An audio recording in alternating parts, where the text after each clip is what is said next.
Hey everyone, and welcome back to CB Live. I'm your host, Monique. Holy Spirit, you are welcome here. Please lead and guide my words, Lord Jesus. Lead me to all those that need to hear this, Lord God. Every single leader that you have called forth right now to do the work of you, Lord Jesus. I pray all these things in the mighty name of Yeshua, our Lord and Savior. Amen. So I'm going to start out by reading quite a few scriptures, and then I will go into the message. You can yourself go back and read these scriptures, or you can follow along with me and grab your Bible. I'm going to start out by reading John 15, and it says, I am the true vine, and my Father is the gardener. He cuts off every branch in me that bears no fruit, while every branch that does bear fruit, he prunes so that it will be even more fruitful. You are already clean because the word I have spoken to you. Remain in me as I also remain in you. No branch can bear fruit by itself. It must remain in the vine. Neither can you bear fruit unless you remain in me. I am the vine. You are the branches. If you remain in me and I in you, you will bear much fruit. Apart from me, you can do nothing. If you do not remain in me, you are like a branch that is thrown away and withers. Such branches are picked up, thrown into the fire, and burned. If you remain in me and my words remain in you, ask whatever you wish, and it will be done for you. This is to my Father's glory, that you bear much fruit, showing yourselves to be my disciples. As the Father has loved me, so I have loved you. Now remain in my love. If you keep my commands, you will remain in my love, just as I have kept my Father's commands and remain in his love. I have told you this so that my joy may be in you and that your joy may be complete. My command is this: love each other as I have loved you. Greater love has no one than this, to lay down one's life for one's friends. You are my friends, if you do what I command. I no longer call you servants, because a servant does not know his master's business. Instead, I have called you friends, for everything that I learned from my Father, I have made known to you. You did not choose me, but I chose you and appointed you so that you might go and bear fruit, fruit that will last, so that whatever you ask in my name, the Father will give you. This is my command: love each other. All right, so now we're going to go into Ephesians 1, and it reads starting at verse 3. Praise be to the God and Father, our Lord Jesus Christ, who has blessed us in the heavenly realms with every spiritual blessing in Christ. For he chose us in him before the creation of the world to be holy and blameless in his sight. In love, he predestined us for adoption to sonship through Jesus Christ, in accordance with his pleasure and will, to the praise of his glorious grace, which he has freely given us in the one he loves. All right, now I'm going to go into Romans 8, starting at verse 14. For those who are led by the Spirit of God are the children of God. The Spirit you received does not make you slaves so that you live in fear again.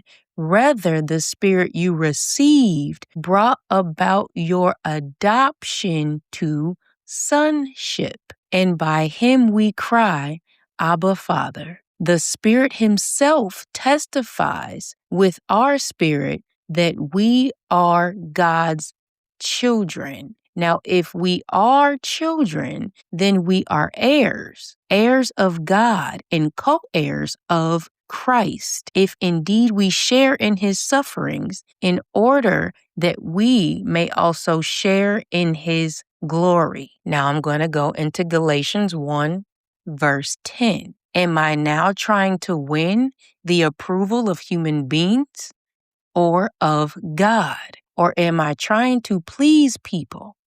If I were still trying to please people, I would not be a servant of Christ. Now I'm going to go into Matthew 20. It is called a mother's request. Then the mother of Zebedee's sons came to Jesus with her sons and kneeling down, asked a favor of him.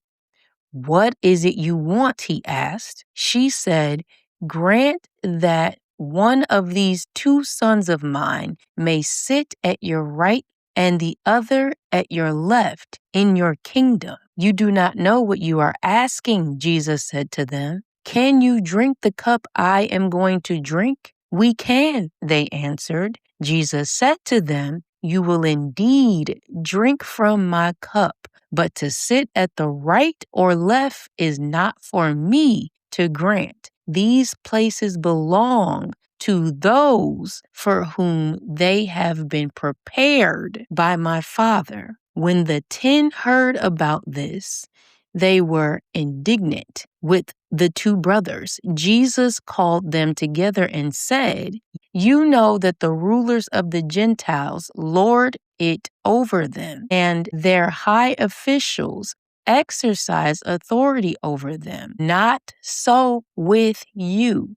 Instead, whoever wants to become great among you must be your servant, and whoever wants to be first must be your slave, just as the Son of Man did not come to be served, but to serve and to give his life as a ransom for many. Now I'm going to go into John 2, when Jesus changed water into wine.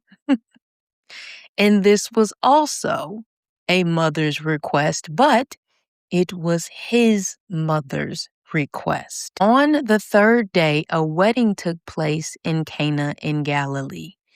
Jesus' mother was there, and Jesus and his disciples had also been invited to the wedding. When the wine was gone, Jesus' mother said to him, they have no more wine. Woman, why do you involve me? Jesus replied, my hour has not come. His mother said to the servants, do whatever he tells you. Nearby stood 6 stone water jars, the kind used by the Jews for ceremonial washing, each holding from 20 to 30 gallons. Jesus said to the servants, fill the jars with water. So they filled them to the brim. Then he told them, now draw some out and take it to the masters of the banquet. They did so. And the masters of the banquet tasted the water that had been turned into wine. He did not realize where it had come from, though the servants who had drawn the water knew. Then he called the bridegroom aside and said, everyone brings out the choice wine first, and then the cheaper wine after the guests have had too much to drink, but you have saved the best till now. What Jesus did here in Cana of Galilee was the first of the signs through which he revealed his glory, and his disciples believed in him. After this, he went down to Capernaum with his mother and brothers and his disciples. There they stayed for a few days. All right, so this is what God has been revealing to me for probably about 6 months now. Let me see. November, December, January, February, March, April, May, June, July. 8 months now. Okay. It is that we first learn to be servants, right? We learn servitude.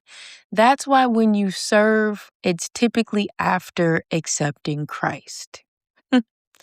A mother's request in Matthew 20:20 is where he made it known he came not to be served, but to serve. And it echoed his mother's request, where he performed his first miracle of serving wine and his mother telling the servants to do whatever he asked in John 2. Now, the disciples first served, and then he called them friends in John 15. During this time, he began to teach them to abide in him, to become more fruitful. For many of us, this is when the pruning, refining, and purging happened, so that we can go to another level of glory through transformation. Through abiding in him, we take on the will of the Father and transfigure to die to self and be resurrected as sons of God, which we were predestined to do, as mentioned in Ephesians 5, and choosing to be led by the Spirit in all ways. The Holy Spirit then testifies for us. We have been brought into adoptionship, as in Romans 8. And at this point is when we are never forsaken, supernaturally provided for, given the authority of Christ to overcome all power of the enemy, and sealed as faithful remnant. Now, why are you saying this, Monique? Because we have to teach people that this is a long covenantal process in which endurance, surrender, and obedience is necessary to accomplish becoming a son of God. It's a tough yet eternally rewarding ministry where we go from servant to friend and from friend to son. And leaning on the teachings under only humans will never get them there. This is when in ministry in truth, ministry in Christ is birthed, so they can become true disciples of the faith, where they have to decide, do they want to remain sheep forever or mature into shepherds? The Word of God, Christ himself, has to be their blueprint, not humans or made man things. It's our job to govern the land in truth. They have to unlearn to learn Christ's ministry, and relearning is hard, but it's possible because we all did it. The old covenant was purposeful, as repentance is a necessary step, but the new covenant always was to mature into Christ as leaders, as shepherds. As he has called us higher, we now have to call the individuals that he entrusts us to teach to come higher too. And fellowship being very necessary. So many people probably going to church inside the building is helpful because it does bring them into accepting Christ. It does bring them into the realm of repentance. But there are steps that we have to take with God. And Lord, forgive us, because what has been occurring is individuals have just been sitting inside of the pews for years on years and years on years, and not going out and doing the one thing that Jesus asked us to do, which is making more disciples. But why? It's because they haven't gone through the process. Most have learned servitude in a sense because they have typically joined different parts of the ministries inside of their churches and served within those buildings. And that's good. But there's a point where they have to become friends of Christ, and a point where they then have to be adopted into sonship so that they can go out and begin to disciple themselves. So, my brothers and sisters, the faithful remnant, we have to start speaking on this because many of us went through this process. And in our process, it seems like the Lord did it in a very unorthodox way because everybody wasn't teaching us these steps. It's like Jesus himself, the Holy Spirit himself,